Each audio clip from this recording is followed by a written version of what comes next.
ဒီနေ့ပြောပြချင်တာကတော့ကမ္ဘာပေါ်မှာအထီးကျန်ဆန်ဆုံးတဲ့လျှို့ဝှက်ချက်တွေအပြည့်ရှိနေတဲ့ဂျပန်နိုင်ငံကဟာရှီမာကျွန်းအကြောင်းပဲဖြစ်ပါတယ်။သူ့ရဲ့ပုံစံကအဝေးကနေကြည့်လိုက်ရင်စစ်သင်္ဘောကြီးတစ်စင်းနဲ့တူလုံးတာကြောင့်သူ့ကိုဘတ်တက်ရှစ်အိုက်စလန်လို့လည်းခေါ်ကြပါတယ်။ဒီနေရာကတစ်ချိန်ကကမ္ဘာပေါ်မှာလူနေအထူးထပ်ဆုံးနေရာတစ်ခုဖြစ်ခဲ့ဘူးတဲ့ဆိုရင်ယုံမလား။ဒါပေမဲ့အခုချိန်မှာတော့ဒီကျွန်းကြီးကဇိုမီကားတွေကလူမရှိတော့ဘဲနဲ့မြို့ပြက်ကြီးတစ်ခုလိုဖြစ်နေပါပြီ။ဘာကြောင့်ဒီလိုဖြစ်သွားရတာလဲ။ဒီကျွန်းပေါ်မှာဘလို့တမိုင်းစိုးတွေရှိခဲ့လဲဆိုတာဆက်ကြည့်လိုက်ရအောင်။ဒီကျွန်းရဲ့သမိုင်းကြောင်းက1890ဝန်းကျင်လောက်ကစခဲ့တာပါ။ Mitsubishi Company ကဒီကျွန်းရဲ့ရေအောက်ချမ်းမြင့်မှာကြောင်မီးသွေးတိုက်တွေအများကြီးရှိတာကိုတွေ့သွားရကနေစခဲ့တာပေါ့။အစတုန်းကတော့ဒီနေရာကကြောက်ဆောင်တစ်ခုတက်ပါပဲ။ဒါပေမဲ့ကြောင်မီးသွေးတူးဖော်ရေးလုပ်ငန်းတွေတွင်ကျယ်လာတဲ့အမျှဒီကြောက်ဆောင်လေးကခင်မီမျိုးပြတစ်ခုဖြစ်ပြောင်းလဲလာခဲ့ပါတယ်။စိတ်ဝင်စားစရာကောင်းတာကဒီကျွန်းကအရန်သေးတော့လူတွေနေဖို့အဆောက်အုံတွေကိုအမြင့်ကြီးတွေဆောက်ခဲ့ရတာပါ။1916ခုနှစ်မှာဆိုရင်ဂျပန်နိုင်ငံရဲ့ပထမဆုံးသောကွန်ကရစ်အတိုင်းမြင့်အဆောက်အုံကိုဒီကျွန်းမှာဆောက်လုပ်ခဲ့ပါတယ်။ကျွန်းရဲ့ area ကဘောလုံးကွင်း12ကွင်းစာလောက်ပဲရှိပေမဲ့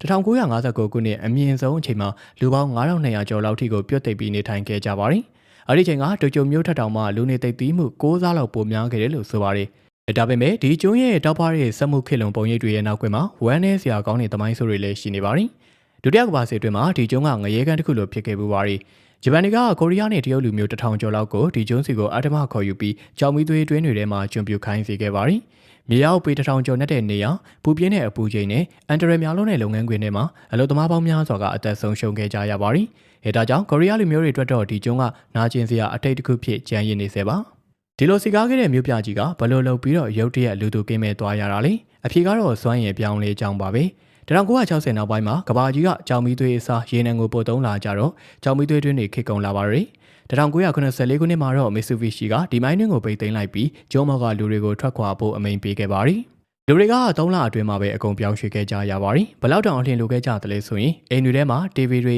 ပကံခွက်ရောက်တွေကလေးကစားစရာအယုတ်တွေအကုန်လုံးကိုဒီအတိုင်းထားပြီးတော့ထွက်သွားခဲ့ကြတာပါ။ဒါကြောင့်အခုချိန်မှာသွားကြည့်လိုက်မယ်ဆိုရင်1990ပြည့်လိုနှစ်တွေကဂျပန်နိုင်ငံရဲ့လူနေမှုဘဝကိုအချိန်တစ်ခုမှရပ်တန့်သွားတယ်လို့မျိုးမြင်တွေ့ရမှာဖြစ်ပါတယ်။နှစ်ပေါင်း30ကျော်ကြာလူသူကင်းမဲ့ပြီးတဲ့နောက်မှာတော့ဒီကျွန်းကသဘာဝတရားရဲ့ပြန်လည်ဝါမျိုးခြင်းကိုခံလိုက်ရပါတယ်။စားငံရည်တွေမုန်တိုင်းတွေကြောင့်အဆောက်အုံတွေကဆွေးမြေ့ပျက်စီးပြီးတော့တကယ်ကိုတရေမျိုးပြက်ကြီးလို့ဖြစ်သွားခဲ့ရတာပါ။ဒါပေမဲ့ဒီအချက်ကပဲကမ္ဘာ့လေခရီးသွယ်တွေနဲ့ရုပ်ရှင်သမားတွေကိုဆွဲဆောင်နိုင်ခဲ့ပါတယ်။ James Bond ရဲ့နာမည်ကြီး Skyfall ဇာတ်ကားတွေကလူစိုးခိုင်းချုပ်ရဲ့နေရာကဒီကျွန်းကိုအခြေခံပြီးတော့ဖန်တီးထားတာဖြစ်ပါတယ်။2015ခုနှစ်မှာ UNESCO ကဒီကျွန်းကိုကမ္ဘာအမွေအနှစ်စာရင်းသွင်းခဲ့ပေမဲ့အတ္တမလောအားပေးခိုင်းစေမှုသမိုင်းကြောင်းနဲ့ပတ်သက်ပြီးအငင်းပွားမှုတွေလည်းရှိခဲ့ပါတယ်။လက်ရှိချိန်မှာတော့ခရီးသွားတွေကိုအကန့်အသတ်နဲ့တွားရောက်လေ့လာခွင့်ပြုထားပါတယ်။ဒါပေမဲ့အဆောက်အုံတွေကပြိုကျလိုနေပါဖြစ်နေတာကြောင့်ကျွန်းရဲ့95%လောက်ကိုဝင်ရောက်ခွင့်ပိတ်ပင်ထားစေပါ။နောက်ထပ်လည်းဒီလိုစိတ်ဝင်စားစရာအကြောင်းအရာတွေကိုပြောပြပေးသွားအောင်ပါမလို့စောင့်မျှော်အားပေးကြပါအောင်ခင်ဗျာ။